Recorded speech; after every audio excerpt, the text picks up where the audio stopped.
علی بھی سوال ہے، اگر نماز کی حالت میں زکام کی وجہ سے 3 بار سے زیادہ ناک پہنچنی پڑ جائے تو کیا نماز ٹوٹ جائے گی؟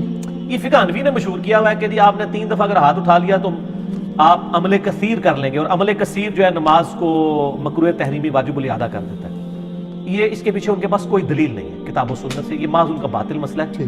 اور پھر جب ان کو کہیں گے جی اس طرح کرنا ہے تو وہ کہتے ہیں جی عمل کثیر سے بچنے کا طریقہ یہ ہے کہ آپ ہاتھ اٹھا کے یوں نہ پوچھیں، بلکہ ہاتھ کو ایسے جسم کے ساتھ یوں ایسے لے. وہ سر طریقہ لکھے ہے تو اسی ہنستے پہ ہو. وہ کہتے ہیں یہ اٹھانا شمار نہیں ہوگا. اس طرح آپ 20 دفعہ بھی کھجلی، کہتے ہیں اگر آپ کو اب 34 دفعہ کھجلی ہوئی ہے کمر پہ، ایسے کریں گے تو نماز ٹوٹ جائے گی، لیکن اگر آپ ایسے کر کے ایسے جا کے کریں گے نا پھر بھی ٹوٹے گی.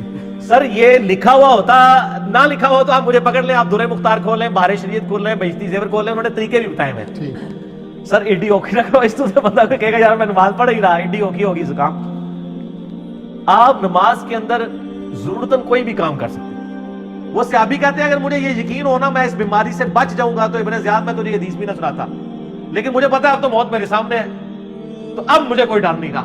تو سن کہ نبی علیہ السلام فرمایا تھا بدترین چرواہا وہ ہے جو حکمران چرواہا ہو. وہ ابن زیاد کو غصہ آ گیا، اس نے کہا تو تو محمد کے صاحب کا بھوسا ہے. اس کا ترجمہ ابن زیاد نے چینج کر دیا ہوا ہے، اور انہوں نے بڑے احترام سے ابن زیاد فرمانے لگے آپ تو صحابہ کرام کی باقیات ہیں، یہ ترجمہ کر دیا ہے.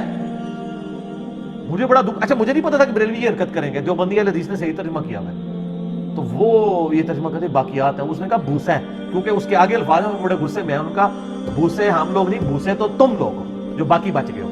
کم از کم مجھ سے بتائیں. میں نے بتایا نا میں ایک دفعہ گولڈا شریف تھا، یہ بھی اس زمانے کی بات ہے، میں بلکہ اس کے بعد 2002 یا 3 کی بات ہے. میں جناب میری جو آفس کی طرف سے رہائش تھی نا وہ F11 میں تھی. وہاں سے آپ 15 منٹ میں گولڈا شریف G11 یعنی E11 بنتا ہے، ادھر پہنچ سکتے ہیں. تو میں اکثر جو ہے نا وہ عصر سے لے کے مغرب تک وہاں پہ وقت گزارتا تھا مزار کے اوپر. ایک دن میں وہاں گیا نا، میں نے دیکھا جناب ایک بندہ جو ہے نا تسبیح پکڑی ہوئی ہے نا اور طواف کر رہا ہے قبر کا. اچھا میں نے اس نے ذہن رکھا، میں نے کہا اس نے ویسے کسی بندے کو تلاش کر رہا ہو، 1 یا 2 3 جب پھیرے ہو جائے، بندہ کہتا ہے کوئی کام، تیسرے پھیرے میں پڑھ لیا ہوں. میں کہا یار تو بریلوی کو بدنام کرا رہا ہے. کہتا کیا ہوا ہے؟ میں نے کہا یہ کیا کر رہا ہوں؟ کہتا طواف کر رہا ہوں. میں نے کہا یار طواف تو قبر کا حرام ہے، طواف تو صرف خانہ کعبہ شریف کا ہے. وہ کہتا جی عشق دیاں گلاں نے. میں کہا نہیں احمد صاحب بریلوی صاحب نے لکھا ہوا ہے اور بہار شریعت میں لکھا ہوا ہے. کہتا انہوں نے لکھا ہے. میں نے کہا جی ہاں. کہتا پھر ٹھیک ہے، بابا کہے گا تو منا گے، کسی اور کہنے سے نہیں منا گے. میرا سوال یہ ہے کہ اگر کوئی شخص روزہ نہ رکھ سکے اور فدیہ بھی نہ دے سکے، یعنی غریب ہو، تو ایسا شخص کے لیے کیا حکم ہے؟ ایسے شخص کے لیے حکم ہے کہ وہ جو لوگ فدیہ دے رہے ہیں ان سے فدیہ لے کے کھائے، جو زکوٰۃ دے رہے ہیں ان سے زکوٰۃ لے کے کھائے. جو بخاری مسلم میں حدیث ہے وہ جو ایک غریب آدمی آ گیا تھا کھجوروں کے ٹوکرے والا واقعہ ہے، ٹھیک ہے جی. یا رسول اللہ روزہ توڑ لیا، بیوی سے ازدواجی تعلق قائم کر لیا، فرمایا 60 روزے رکھ، بخاری مسلم دونوں میں. اس نے کہا میں ایک نہیں نبھایا گیا، 60 کیسے رکھوں؟ فرمایا 60 مسکینوں کو کھانا کھلا. کہا یا رسول اللہ خود مسکین ہوں. فرمایا بیٹھ جا. اتنی دیر میں ایک بندہ کھجوروں کا ٹوکرا تحفے کے طور پر لے کے آیا. نبی علیہ السلام فرمایا وہ کدھر گیا روزہ توڑنے والا؟ یا رسول اللہ میں. فرمایا جا یہ غریبوں میں تقسیم کر. اوتھے بھی انہوں نے جناب چھڑیا، انہوں نے کہا یا رسول اللہ سب تو غریب میں ہی ہاں. اس پہ بخاری مسلم الفاظ ہے کہ نبی علیہ السلام اتنے مسکرائے کہ ان کی داڑھیں ظاہر ہو گئی. آپ نے فرمایا جا خود کھا لے، تیرے روزے کا کفارہ ادا ہو جائے گا.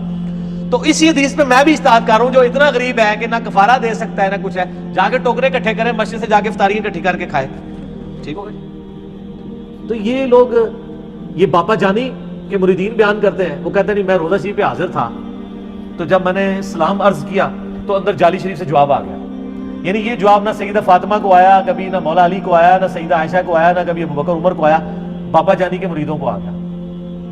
وہ کہتے ہیں جی میں حیران ہو گیا کدھر سے آواز آ رہی ہے، تو غور سے سنا تو جعلی شریف سے آ رہی تھی. حالانکہ اس کو پتہ ہی نہیں ہے کہ جعلی شریف کے پیچھے کوئی نبی علیہ السلام کی قبر تو نہیں ہے، وہ تو بہت دور ہے، قبر دیوار ہے ادھر. کوئی بندہ قبر کے باہر بھی کھڑا ہو کے بولے تو تب بھی جعلی سے باہر آواز نہ آئے. اچھا وہ کہتے ہیں جی وہ آواز آئی تو کہ میرے لیاس قادری کو میرا سلام کہہ. کہتے ہیں میں گھر آیا میں بھول گیا. سر یہ واقعہ آپ کے ساتھ ہو جائے بھول جاؤ، آپ عاشق رسول بھی ہو، چلو کوئی نجدی ہو تو بھول ہی جائے، کوئی مدنی تو نہیں بھولے گا نا. بالکل صحیح. کہتے ہیں میں گھر آیا بھول گیا. ایک دن کیا ہوا کہ میں نے وہ کہتے ہیں میں نے ٹی وی چینل لگایا ہوا تو وہ اذان کے دوران نا روزہ شریف کی جالی انہوں نے دکھائی, کوئی ریکارڈنگ اذان کی چل رہی تھی, اس دوران روزہ شریف کی جالی دکھائی تو کہتا ہے ٹی وی میں سے آواز آ گئی تو نے ابھی تک سلام نہیں پہنچایا. اور سر یہ لکھا ہوا ہے باقاعدہ انہوں نے, جیسے تبلیغی جماعت کی وہ کارگزاری ہوتی ہے نا سناتے ہیں آگے, اس طرح دعوت اسلامی والوں نے اس کے اگینسٹ ایک ٹرم ڈیوائس کی ہوئی ہے, دعوت اسلامی کی بہار ہے. تو اب ناسبی بیچ میں سے اٹھاتے ہیں کہ جی دیکھیں مومن حنفیہ نے کہا میں اس کو نماز پڑھنے میں, آگے پیچھے کو نہیں اٹھاتے ہیں. اچھا اس میں تو شیخ زبیر صاحب نے کہا کہ اس روایت سے جان چھڑا لیں, کیونکہ اگر اس روایت کو آپ صحیح مانیں گے نا تو محمد بن حنفیہ ہے تابعی ہے اور عبداللہ ابن مطیع صحابی ہے. جب صحابی کہہ دینا کسی کے بارے میں کہ وہ شرابی ہے اور بد کردار ہے تو 100 تابعین بھی کہتے ہیں نا وہ ٹھیک ہے, وہ تابعی کا قول غلط ہے کیونکہ صحابی کی پرائورٹی ہوگی نا. تو ٹھیک ہے ہم مانیں اس روایت کو, تو پوری روایت یہ ہے کہ وہ پھر وہ صحابی کے ساتھی کہتے ہیں کہ سر اس نے آپ کو دھوکہ دیا ہے, وہ کہ کرتوت یہ ہے, وہ جتنے دن آپ رہے ہیں نا اتنے دن وہ امامہ شریف پہن کے پھرتا رہے ورنہ تو ننگے سے نہیں پھرتا تھا.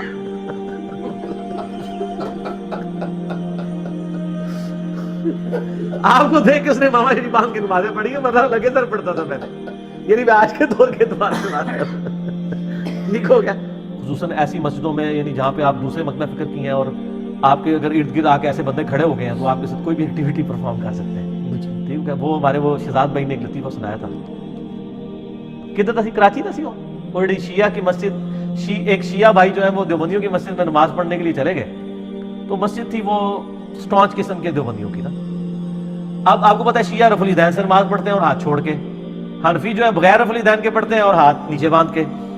اب جس شیعہ نے پہلے نہ دیکھا ہو کہ حنفی کس طرح نماز پڑھتے ہیں تو وہ کہے گا یار یہ کس طریقے سے نماز پڑھ رہے ہیں, اور جس حنفی نے نہ دیکھا ہو شیعہ کس طریقے سے نماز پڑھتے ہیں تو وہ کہے گا یار یہ کس طریقے سے نماز پڑھ رہے ہیں. تو وہ بندہ جب نماز پڑھ کے فارغ ہوا تو اس کو 5-6 وہ داڑیوں والے بڑے بڑے پرنوں والوں نے گھیر لیا اور کہا جی یہ تو کس طرح نماز پڑھ رہا ہے. کہتا میں بھی تو پوچھنے لگا سر تسی کس طریقے سے نماز پڑھ رہے ہو.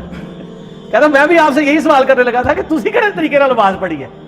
ٹھیک ہے. تو جس طرح آپ سوچ رہے ہیں کسی کے بارے میں تو سر آپ کے بارے میں بھی لوگ یہی کچھ سوچ رہے ہیں. یعنی پیغمبر مبعوث ہوا ہے اور اسے کپڑوں کی پاکیزگی کا حکم دیا جا رہا ہے, اور صوفیاء کے ہاں جس نے سب سے زیادہ گندے کپڑے پہنے وہ اتنا بڑا بزرگ ہوتا ہے.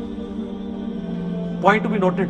ہاں آپ تصوف کی کتابیں پڑھ کے دیکھیں سر, یہ تذکرۃ الاولیاء جو ایک سمجھ لیں مدر بک ہے تصوف کی, شیخ فرید الدین عطار المتوفی 632 ہجری, جس کے حوالے فضائل اعمال, فضائل صدقات, فضائل سنت, یہ سارے بزرگ بابوں کی کتابوں میں ملیں گے, جن سے آپ طارق جمیل صاحب نے بھی اعلان برات کر دی ہے اللہ کے فضل سے. وہ سارے واقعات ادھر سے ہی چھاپے مارے ہوئے ہیں. اس میں آپ کو کئی بزرگوں کا ملے گا کہ ان کو جوئیں پڑی ہوئی ہوتی تھی, اگر کوئی جوں کی نیچے گرتی تھی وہ اٹھا کے پھر رکھ لیتے تھے اوپر, کہتے تھے میرے اللہ کی مہمان ہے. لوگ کہتے ہیں سبحان اللہ. لو ہاں ایک قصہ کہانیاں پارٹی ہوئے گی یا قرآن و حدیث پارٹی ہوئے گی دجال دے سامنے؟ یہ تو پہلے ہی ڈول پہن گئے. اتنے گمراہ اس ٹائم لوگ آگے میڈیا پہ, دیکھیں ان کے پیچھے, یہاں تو کپڑے اتار کے جو لوگ بیٹھے ہیں ان کے پیچھے انڈیا پاکستان کے ہزاروں لوگ ایسے ہاتھ باندھ کے کھڑے ہو جاتے ہیں. یہ تو ننگے پیروں کے سامنے کھلو جاتے ہیں. دجال تے شاہی بڑی بڑی ہونی ہے, دجال تے چیز ہی بہت بڑی ہے, اتنے تو بڑے بڑے رہ جان گے. ٹھیک ہے نا جی. اور آپ کو حیران کن بات بتاؤں, دجال کے ماتھے پہ دجال لکھا ہوگا پھر بھی لوگ نہیں پہچانیں گے. نبی علیہ السلام فرمایا اس کے ماتھے پہ لکھا ہوگا دال جیم الف لام. اہل ایمان پہچان لیں گے, اور جو منافقین ہیں بزرگ بابوں کے ماننے والے ہیں وہ دیکھ رہے ہوں گے دجال لکھا ہوا ہے. جس طرح ادھر بھی کہتے ہیں آہو جی رفع دین طریقہ تو لکھے ہے, تعویل کریں گے وہ کہیں گے دجال نہیں لکھا کچھ اور لکھے ہے, تو انہوں نہیں سمجھ بھی آتی. ادھر بھی وہ کہتے ہیں جناب یہ تو انہوں نہیں سمجھ آئی کہ لکھے ہے. میں آپ کو شغل کی بات بتاؤں, وہ جو بغیر رفع الیدین والی حدیث ہے نا سنن ابی داؤد میں, میرے پاس ایک بریلوی عالم دین آئے, وہ کہتے ہیں نہیں ہماری حدیث بھی ہے ترمذی ابو داؤد میں. میں کہا امام ترمذی نے لکھا ہے, عبداللہ ابن مبارک کہتے ہیں حدیث صحیح نہیں ہے 256 کے اندر, اور ابو داؤد نے بھی لکھا ہے صحیح نہیں ہے. مشکات والے نے بھی ابو داؤد کے الفاظ نقل کیے ہیں, ولیس بصحیح علی ھذا المعنی. کہتے ہیں جی کدھر لکھا ہے؟ میں نے ابو داؤد بریلویوں کا ترجمہ کھول کے دکھایا کہ لکھا ہوا ہے کہ یہ بغیر رفع الیدین والی حدیث صحیح نہیں ہے, عبداللہ ابن مسعود والی. وہ کہتا ہے یہ تو لکھا ہوا ہے صحیح نہیں ہے, یہ تو نہیں لکھا کہ غلط ہے. اے وہی ہے, اے دجال دا جیم الف لام لکھا ہوا ہے, یہ دجال تو نہیں لکھا ہوا. ہو ٹر گئے سانو کلیاں چھڑ کے,